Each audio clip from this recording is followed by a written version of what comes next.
Hello, humans, and welcome to the pilot episode of The Outer Limits. I am your host, Gen X Gamer. That's right. Why did I get this idea? Why did I want to make this change? Why did I have this goal for 2025? And it's because too much of the content that I'm coming across is all people just talking about other people, and not in kind ways. Let me just say that. A lot of it has profanity in it. And, it's what gets the clicks nowadays. Unfortunately, I have a daughter that is in her terrible twos and learning how to speak. A lot of the times I have to listen to my YouTube, in speaker mode because I'm doing other things. I'm taking care of her. I can't have on my headphones because she wants to take them out of my ear and eat them. The other day I was listening to a YouTuber, very popular YouTuber, and all of a sudden he started using choice words. Well, I can't have that around the kid.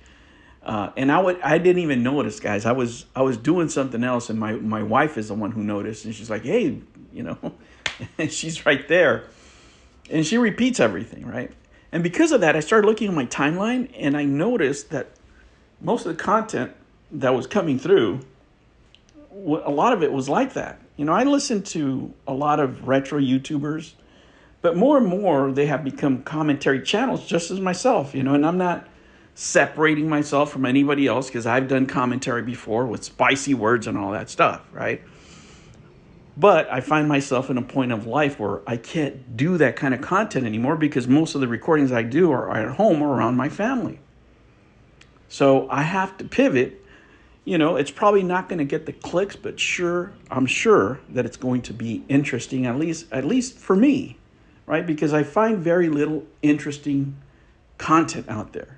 I find information, I find the news of the day, but there's things that are on the outer limits of video games, right? Video games is the most popular medium out there, by far. More than television, movies, newspaper, what have you, video games dominates it all. And I think there's more to talk about than just, cussing people out on the internet because you don't agree with them or something they did or what have you. There's plenty of spaces for that. But there's very few that you would talk about the video game industry as far as off topics anymore because that's not what YouTube is for anymore. It used to be a long time ago, but not now.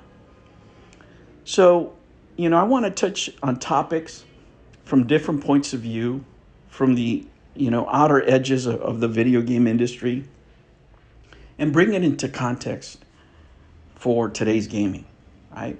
In this first episode, what I'm going to do is I'm going to touch upon a subject and give you why I think people are not correct. People are saying that games are too long, right?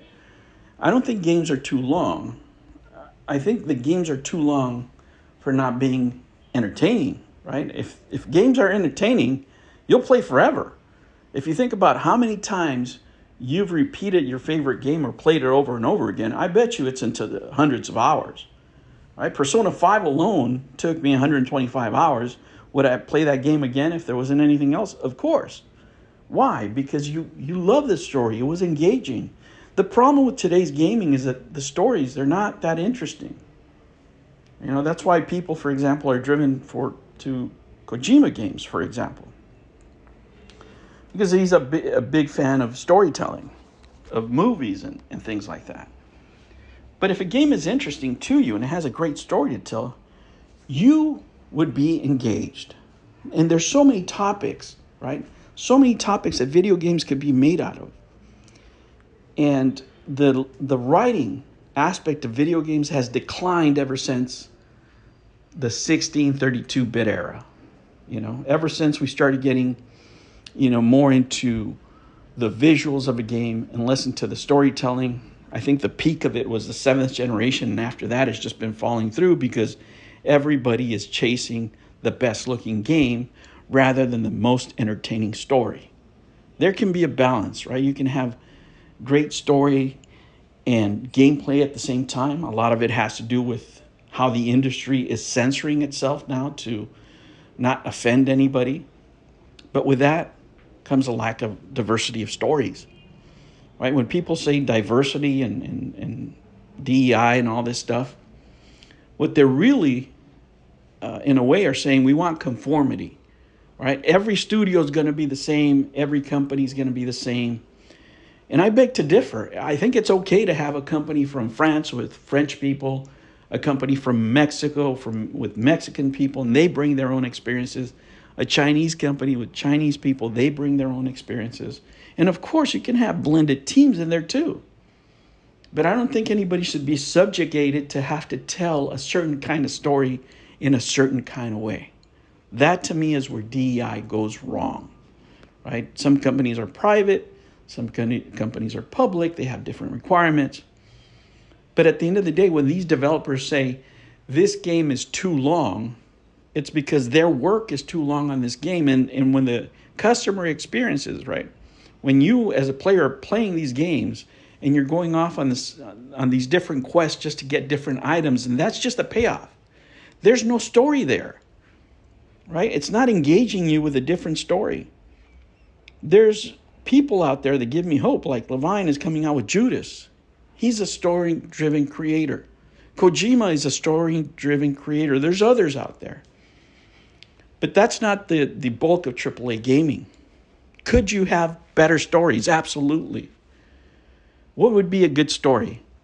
Have you guys ever heard from the man of Taured?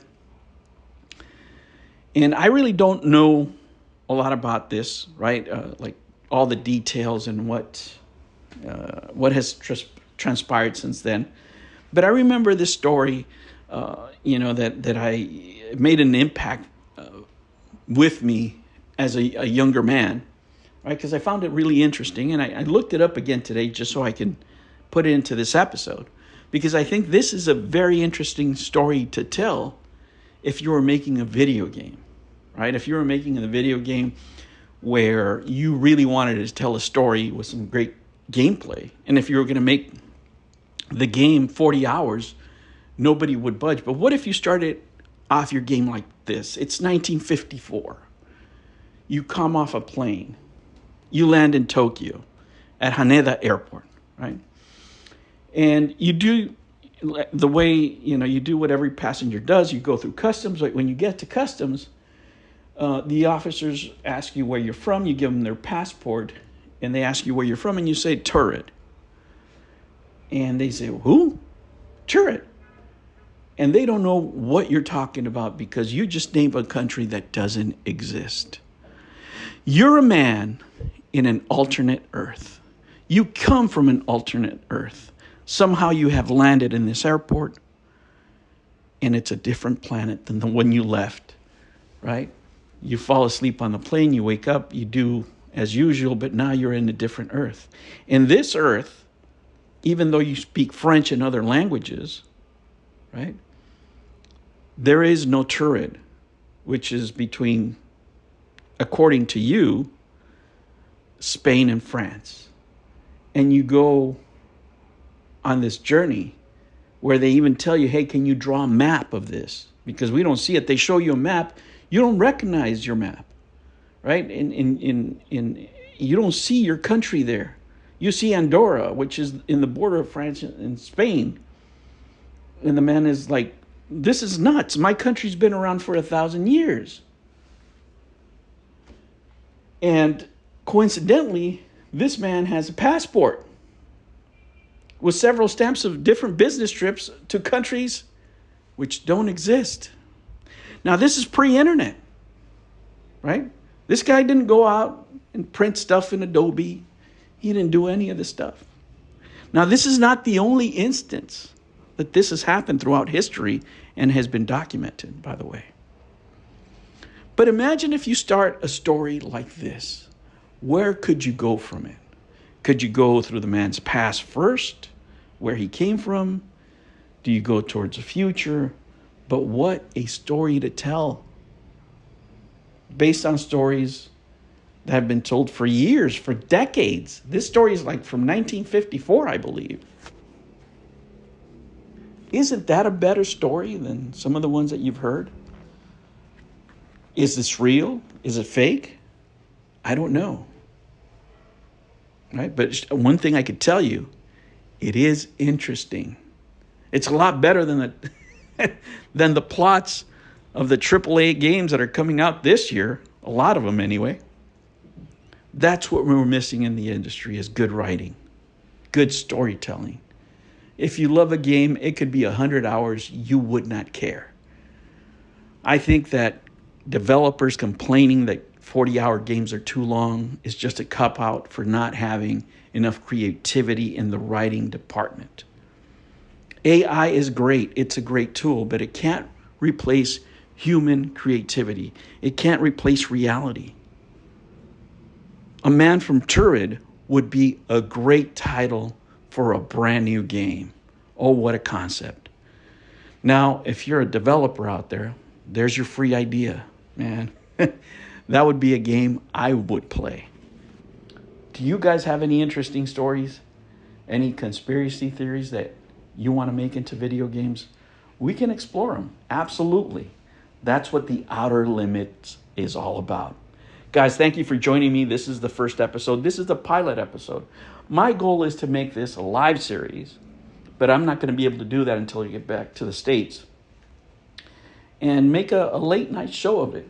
You know, something that you can listen to before you go to sleep or listen to whenever you have time. Thank you for joining me, guys. I will catch you on the next one.